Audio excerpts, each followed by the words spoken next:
कृतिका ने अपनी आंखें सिकोड़ लीं और ध्वनि के स्रोत को देखा। धीरे धीरे कृतिका के सामने एक विशाल आकृति प्रकट हुई। कृतिका ने अपना सिर उठाया। उसकी खूबसूरत आंखें सदमे से भर गईं। उसके सामने जो प्राणी प्रकट हुआ वो एक सिंह था, जिसके 2 सींग और एक बकरी के जैसी टांगे थीं। उसका शरीर बर्फ की तरह सफेद था और उसकी पीठ पर शुद्ध सफेद पंखों का एक जोड़ा था। दिव्य जानवर जोरावर जायसवाल! कृतिका चिल्लाई। जोरावर जायसवाल सच में उसके सामने आ गया था। मनुष्य। तुम्हारे पास वो प्रतीक है जो मैंने तुम्हें दिया था। क्या तुम उस फैमिली की मेंबर हो? जोरावर जायसवाल ने अपना सिर नीचे किया और कृतिका को देखा। कृतिका को ये अजीब नहीं लगा कि वो मानव भाषा बोल रहा था। महान अमर जोरावर जायसवाल! कृतिका चिल्लाई। मैंने आपसे पूछा है, क्या आप उस फैमिली से हैं? जोरावर जायसवाल का स्वर मानो और गहरा हो गया था। कृतिका ने जल्दी से कंपास के नीचे से जोरावर के फर को दिखाया। जोरावर जायसवाल करीब आया और उसने उसे सूंघा। ये सच में वो प्रतीक था जो उसके शरीर पर छोड़ दिया गया था। फिर उसने कृतिका के शरीर को सूंघा। ऐसा लगता है कि ये सही है, आप उस फैमिली से हैं। जोरावर जायसवाल का लहजा और भी कोमल हो गया। कृतिका की हृदय गति तेज हो गई। उसके सामने जो जोरावर जायसवाल खड़ा था वो पौराणिक जोरावर जायसवाल ही था। ये असली दिव्य जानवर था। पवित्र दैवीय जानवर को देखते हुए कृतिका ने कोई डिसरिस्पेक्ट दिखाने की हिम्मत नहीं की। ये सभी पौराणिक दैवीय पशु सबसे ज्यादा पावरफुल प्राणी थे।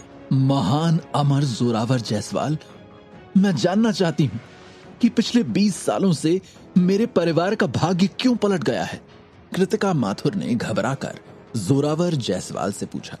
जोरावर जायसवाल ने चुपचाप उसकी ओर देखा। कृतिका माथुर घबराई हुई है और उसका मुंह सूख रहा है, लेकिन उसने अपनी बात जारी रखी। मुझे नहीं समझ आ रहा कि मेरे परिवार का भाग्य थोड़ा थोड़ा करके क्यों बिखर रहा है, और अब तो उन लोगों की संख्या कम होती जा रही है जिन्होंने अपनी ब्लड लाइन को जगाया है। ये चल क्या रहा है? ये सब कुछ मेरी समझ से परे है। जोरावर जायसवाल ने कृतिका माथुर को चुपचाप देखा। वो ये बात साफ बता सकता था कि कृतिका माथुर एक बहरूपिया है और अपनी असली पहचान छुपा रही है, लेकिन वो इसे उनकी आंखों से नहीं छिपा सकती थी। हालांकि जोरावर जायसवाल ने कोई परवाह नहीं की, क्योंकि कृतिका माथुर वास्तव में उस परिवार की मेंबर थी। महान अमर जोरावर जायसवाल, आप सुन रहे हैं ना? यह देखकर कि जोरावर जायसवाल अभी भी चुप था, कृतिका माथुर ने सावधानी से पूछा। आगे बोलो, जोरावर जायसवाल ने कहा। कृतिका माथुर ने सिर हिलाया। महान अमर जोरावर जायसवाल, मेरे भाई का जन्म एक शुभ शगुन में हुआ था। यह शुभ शगुन इतना अच्छा था कि उस समय से मेरे परिवार का भाग्य इतिहास में अपने गोल्डन एज में पहुंच गया था, लेकिन किसी अज्ञात कारण से भाग्य ने हमारा साथ फिर से छोड़ दिया। कृतिका माथुर ने अपने होठों को दबा लिया और धीरे से अपनी बात पूरी की। जिस दिन उसके बड़े भाई का जन्म हुआ था, आकाश में बहुत चमत्कारी फिनोमिनन दिखाई दिया था और दिव्य जानवर की भ्रामक अपीयरेंस आसमान में दिखाई दी थी। उस समय उसके बड़े भाई के जन्म ने पूरे छोटे आकाशीय क्षेत्र को शॉक कर दिया था।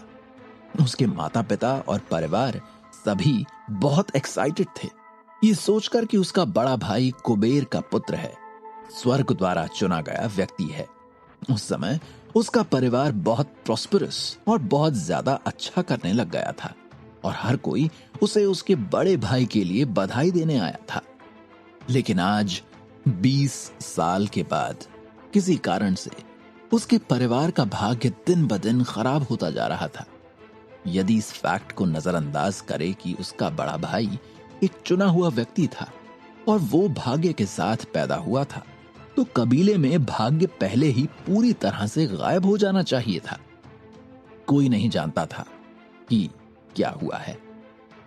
महान अमर जोरावर जायसवाल, मैंने सुना है कि आप दुनिया में सब कुछ जानते हैं, पास्ट और फ्यूचर को भी जानते हैं। महान अमर जोरावर जायसवाल, कृपया मेरे पूर्वजों के साथ आपके संबंधों की पूरी जानकारी प्लीज मुझे बताइए। कृतिका माथुर ने जोरावर जायसवाल के सामने अपना सर झुकाया और उनके पैरों को प्रणाम किया और बहुत ही आदर से ये पूछा। जोरावर जायसवाल ने कृतिका माथुर को देखा। थोड़ी देर बाद उसने आह भरते हुए कहा, दरअसल मैंने भविष्यवाणी की थी कि आज कोई मुझे खोजते हुए यहां आएगा, लेकिन मुझे ये उम्मीद नहीं थी कि ये उस परिवार का वंशज होगा। कृतिका माथुर हैरान थी। महान अमर जोरावर जायसवाल को पता था कि आज कोई आएगा। ठीक है, क्योंकि ये मामला ऐसा है तो मैं तुम्हें स्वर्ग के रहस्यों का पता लगाने में मदद करूंगा। जोरावर जायसवाल ने अपने पंख फैलाए जिससे एक शुद्ध सफेद रोशनी निकल रही थी। उसका बर्फ जैसा शरीर भी एक पवित्र तेज से चमक रहा था, जिससे लोग उसकी पूजा करना चाहते थे। रोशनी ने कोहरे से ढके अंतरिक्ष को पूरी दुनिया को रोशन कर दिया। कृतिका माथुर ने जोरावर जायसवाल को एंटिसिपेशन के साथ देखा। लास्ट में वो इस परिवार के अस्तित्व की समस्या को समझ गया था। ये संयोग ही था कि कृतिका को अपने पूर्वजों और दैवीय पशु जोरावर जायसवाल के बीच के संबंध के बारे में पता चला था। जोरावर जायसवाल की पूरी बात को समझने के बाद उसने एक्शन लेना स्टार्ट किया। अभी तक वो केवल इसे आजमा कर देखना चाहती थी। उसने सपने में भी नहीं सोचा था कि वो रियल में पौराणिक दिव्य जानवर जोरावर जायसवाल से मिलेंगी। जोरावर जायसवाल की गहरी आंखों में लाखों सितारों की रोशनी दिखाई दे रही थी, जैसे कि वो आंखें यूनिवर्स में सब कुछ देख सकती थीं। तो ऐसा ही है ये। जोरावर जायसवाल के शरीर पर पवित्र चमक धीरे धीरे फीकी पड़ गई और आह में बदल गई। महान अमर जोरावर जायसवाल, बताइए ना, क्या कारण है? कृतिका माथुर ने जोरावर जायसवाल को होप के साथ देखा। परिवार का भाग्य फल फूल रहा था, लेकिन यह अचानक से कमजोर और ज्यादा कमजोर होते गया। अगर ये पता लगाना इतना आसान होता तो वो इतना एंग्शियस नहीं होता।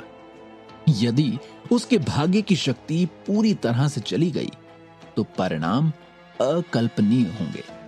जोरावर जायसवाल ये कहने से पहले एक पल के लिए चुप था। स्वर्गीय रहस्य लीक नहीं हो सकते। मैं तुम्हें केवल थोड़ा ही बता सकता हूं।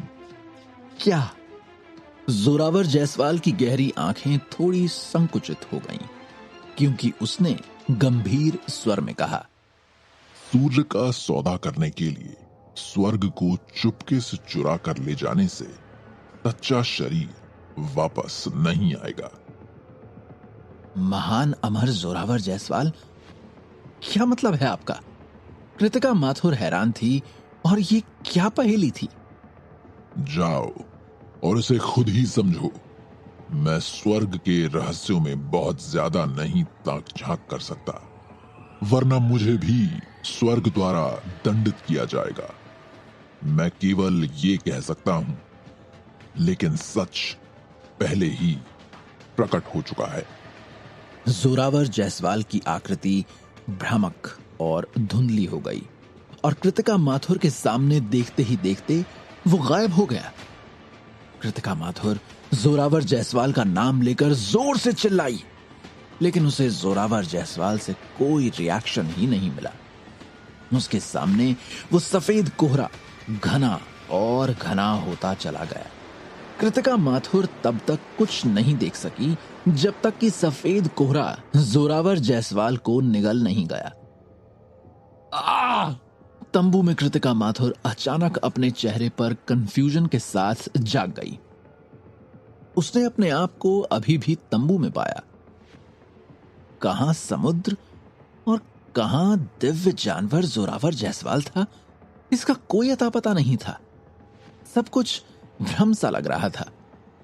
क्या ये एक सपना है या? कृतिका माथुर ने खालीपन में अपना सिर हिलाया। अपने हाथ की चाल से उसने जोरावर जायसवाल के बालों के गुच्छे को छू लिया। इससे निकलने वाला प्रकाश पहले की तुलना में और भी गहन था और उस NSE टेंट के बाहर का कोहरा छंट चुका था। जब कृतिका माथुर बाहर निकली तो वो सामने का नजारा देखकर मौके पर ही दंग रह गई। उसके सामने एक जोरावर जायसवाल की भ्रामक छवि अचानक से प्रकट हुई। जोरावर जायसवाल के प्रेत ने कृतिका माथुर को देखा, जैसे वो कुछ कहना चाहता हो, लेकिन अंत में वो चुप रहा और हवा के साथ गायब हो गया। कृतिका माथुर जहां थी वहीं खड़ी की खड़ी रह गई। वो कोई सपना नहीं था, उसने वास्तव में दिव्य जानवर जोरावर जायसवाल को देखा था। सूर्य का सौदा करने के लिए स्वर्ग को चुपके से चुरा कर ले जाने से सच्चा शरीर वापस नहीं आएगा। कृतिका माथुर ने बार बार उन शब्दों को बुदबुदाया जो जोरावर जायसवाल ने उससे कहे थे। इन शब्दों में उसके परिवार के साथ हो रही समस्या का कारण छिपा था। महान अमर जोरावर जायसवाल का इससे क्या मतलब था? कृतिका माथुर को इसके पीछे का मतलब समझ नहीं आ रहा था। स्वर्ग को चुराने और सूर्य को बदलने से उनका क्या तात्पर्य था? अपने वास्तविक शरीर के साथ ना लौटने से उनका क्या तात्पर्य था? मुझे पहले छोटे आकाशीय क्षेत्र में लौटना चाहिए और अपने माता पिता को महान अमर जोरावर जायसवाल की भविष्यवाणी के बारे में बताना चाहिए। हो ना हो, वो शायद इस पहेली के पीछे छिपा अर्थ समझ जाएंगे। कृतिका ने अपने आप से कहा। कृतिका माथुर मुंबई सिटी और छोटे आकाशीय दायरे में लौटने के लिए एकदम तैयार थी। वो जिस जगह को जानती थी वो मुंबई सिटी में थी। जहां तक पुणे शहर में लघु आकाशीय क्षेत्र के प्रवेश द्वार का अस्तित्व था या नहीं, वो नहीं जानती थी। कुछ विशिष्ट स्थानों के अलावा और भी कई प्रवेश द्वार थे, लेकिन वो सारे के सारे प्रवेश द्वार अत्यंत गोपनीय थे। पुणे शहर के भीतर कृतिका माथुर इस स्थान पर लौट आई थी। दिव्य पशु जोरावर जायसवाल को देखने के बाद उसने अपना समय बर्बाद नहीं किया था। कृतिका माथुर ने बालों के छोटे छोटे गुच्छे को अपने हाथ में पकड़ रखा था और गहरी सोच में अपना सिर नीचे कर लिया। जोरावर जायसवाल ने जो भविष्यवाणी की थी उससे उसे कोई सुराग नहीं मिल रहा था। जोरावर जायसवाल द्वारा वर्णित भविष्यवाणी में परिवार के साथ की समस्या और शायद उसका हल भी था। और अगर भविष्यवाणी में कही गई बातों से समस्या हल हो जाती है तो परिवार का भाग्य अपनी पूर्व समृद्धि को बहाल करने में सक्षम होगा। हालांकि अंत में जोरावर जायसवाल के प्रेत को देखकर लगा था कि वो उससे कुछ कहना चाहता है, लेकिन उसने कुछ नहीं कहा। इसका वास्तव में क्या मतलब था? क्या कहना चाहता था जोरावर जायसवाल का प्रेत कृतिका से? क्या कृतिका और उसके घरवाले जोरावर की पहेली को सुलझा पाएंगे? और क्या इसमें कार्तिक उनकी कोई मदद करेगा?